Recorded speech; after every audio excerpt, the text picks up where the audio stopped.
Gabbar Singh with the one and only power star Pawan Kalyan. Mr. Kalyan, thank you for first of all talking to us. I believe you haven't given an interview in a long time. I feel a little shy to give interviews. That's it. No. You're shy? Not shy. I don't feel like talking much about myself. That's the reason. You don't enjoy?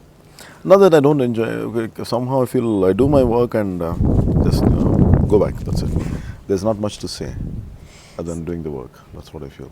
So I'm going to give the uninitiated a little bit of introduction to this personality sitting with me. 2016 is Mr. Kalyan's 20th year in the movies, but in 2 decades he's only done 20 films, which is not a lot at all. It's less. It's very less. And we could be here all day and I could be telling you about his box office and the fans that he has. But instead, I'm just going to read out a few of his dialogues, the most popular ones, to give you a sense of who this is. In one film, he says, just because a lion, of course, this is translated from Telugu, just because a lion is sleeping, you don't make a braid with its mane. I love it. I don't follow trends, I create my own. And here's my personal favorite from the film Gabbar Singh. When the bad guy tells Mr. Kalyan, you don't know how popular I am in this region, Mr. Kalyan replies, popularity is like a passing cloud. When the climate heats up, it will melt down. I am like the sky, rain or thunderstorm, I'll always be the same. Is that true of you? Are you the same? I don't know. For me, for a film, it's kind to entertain audience. Maybe that's how people write. At my personal level, I just don't think anything. I just do my job. That's it. I don't. I happen to be an accidental actor, so I was not supposed to be an actor. I read that you liked gardening and you wanted. Yeah, actually, my passion was gardening and farming. Maybe I wanted to be a farmer all through my life. Except that I could become other things. Except that, still I try a little in farming and gardening. So you were a reluctant, accidental actor, but you're doing such an amazing job of it, and which is why you're called the power star. And what I love about that label is it says so much in such a short time. But the truth is, you're not just an actor. I looked at your movie credits. It says stunt choreographer, playback singer, writer, director. You're so many things. I think all happened because of necessity. I had my limitations. I have my own limitations even now. And when people try to put me in their imagination, and I was struggling to fit into it. But instead of, in the process, I was ending up as someone which I couldn't deliver the goods. So I was thinking, like as I said, if it is me, I can, this is not my area of expertise, or this is my area of something which I can do. So what I used to do is what I can do. So I can do this. So I used to give the inputs or something. At least I made myself comfortable to do what they had given. So I used to adopt a little here and there. That's how it started off. And later, I think I got the hang of it. Then I was continuing. You make it sound very simple. But actually, I'm sure it's not as easy as that. No, they don't let it happen. So you'll have a lot of struggle and fight. Like, yeah, no, I'm saying simple, but in the process, it's not simple. You have to have a lot of kind of arguments. But somehow I used to convince them. You know what convincing means. Do you ever think that as because you're so big and they love you in ways that are beyond your movies, do you always have to play the upright good person? Definitely, I don't like to play as I'm very clear about certain things. I don't like to play as a bad guy. There are no bad guys in this world. The complete bad is not there. It's only shades of grey. There's no complete good. It's shades of grey. And also, I'm not a great actor in such that where I can transform into another character, where completely from the previous film to another film, I can transform myself into another. I can't do that because I'm not a trained actor. So happy being what I can do it. That's all I can say. In an interview, Steven Spielberg had said that his biggest problem was that nobody would say no to him because he was so powerful. So I love that. So is that a problem you face, that nobody ever says no to you? I'm aware of myself. I know my own limitations. I tell them, I said, I'm not able to do this. Could you help me? But they think, okay, you do a lot of things I think you know. Like I pick up cues from anyone. Any small suggestion, I take it. they restrain and they confine themselves by not able to give me the right input. So because I'm a popular, I'm a known actor, that doesn't mean I know everything. Most of the time I try to keep seeking inputs from different, even no matter who they are, whatever they are, even a little inexperienced, but still they come out with the brilliant ideas. So I try to keep reaching out to them. You listen? And I do. Really? Because what happens when you reach this level of power and popularity is you start to live in a world which is in a way not real, because there's so many barriers around you. Have you consciously tried to get away from that? When we know there is something beyond us, one who created us, so it will humble you. I don't know, after my third film, they took me to one of the cities, and they were asking me, like I said, we got a open top vehicle for you to go to that venue. And it was a function, like it's a big function. I said, why it is needed? They said, a lot of people are going to come. I said, who's going to come and look at me? And actually, when I went, this hordes of people were there. I was wondering, like, what is the difference between me and them? I said, both two sides of the same coin. I said, destiny has put me here, so there's no difference between me and them. So I don't have to take it to my head. When I trace the thought back, maybe there are so many people involved to give me that experience that I'm able to deliver. Who enabled you to do it? Who made me to do? Oh yeah, who could? But Mr. Kalyan, you've led such an unconventional life. I mean, every sphere of your life, personally, professionally.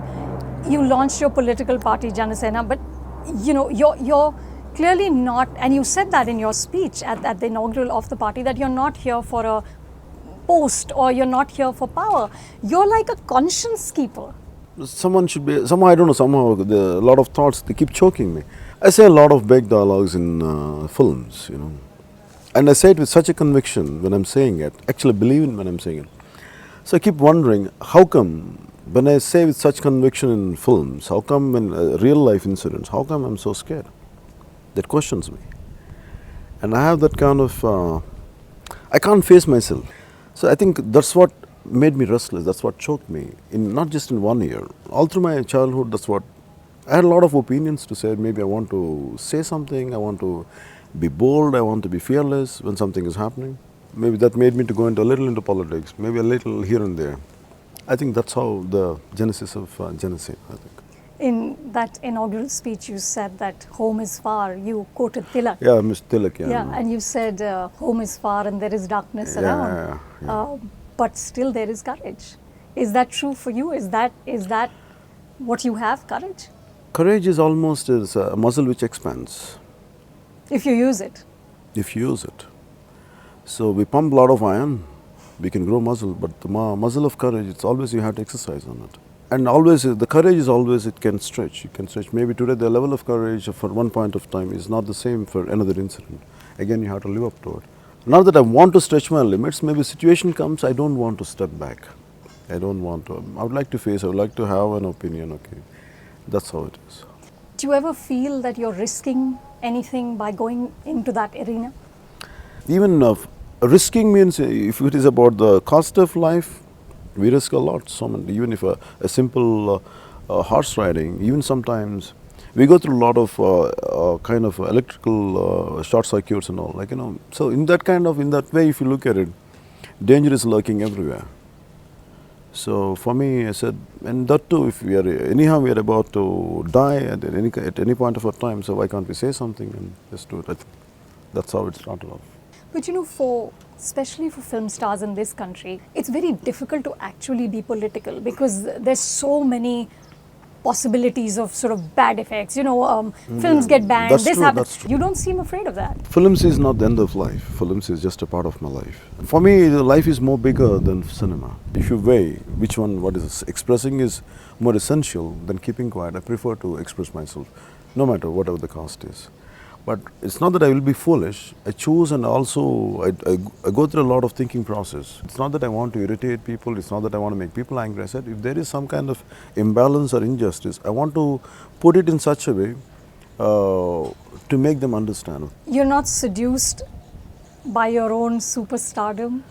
I never believed myself as for me it is God-given, or it just happened to me. I was reading up about your fans, and they call themselves Pawanists, and they believe in Pawanism. I don't know how it came, so for me, sometimes I find it strange. But do you ever stop and introspect about why they love you so much? Maybe all of us look for some kind of role models. And I know maybe role model is too big a word. But I never did it consciously. I just did it for myself, not for that someone is going to, it's going to be good for someone. But what I will do, that's what I could do. You followed your heart. I followed my heart. You're handling success very well, but you also handled failure very well. I mean, after the stupendous success of Khushi, you went through almost, 10 years when there wasn't really a big blockbuster. How did you deal with that? I think much before I entered into films, I was telling you, accidentally I was pushed into films. For me, films, why I could do it passionately was like, whatever job will be given to me, I do it with complete dedication. It's not something I don't waver. So when films happen to me, how best I can be, that's what I was trying. So when I was doing it, I used to go and tell my mother, I said, Ma, I used to call, Ma, you know what's happening? These guys are paying me money and they're letting me do what I like. So for me, even if they don't pay me money, I said, I'm very fine because I'm able to do something which I like. So when I was enjoying that process, I'm more grateful for that process. So always I was thanking, I don't know, so always right from my childhood I believed in the supreme nature. It's not something of formless God, it's not something of God of form or something, but always I believe something, Higher. a higher power. So I said, I'm hardly a high school dropout, and how come life is able to give me this much? So it is not my capacity, it's not my intelligence, it's not my abilities. Something happened to me. So that made me, even if I was I was getting success one after the other, I was always scared. I know this is not mine, it was given to me. Tomorrow a failure comes, and also don't own it. Don't own this success and don't own that failure. I think that's how I went through my failures. And do you plan to direct again? For me, directing a film is confining myself. I prefer to do beyond the director.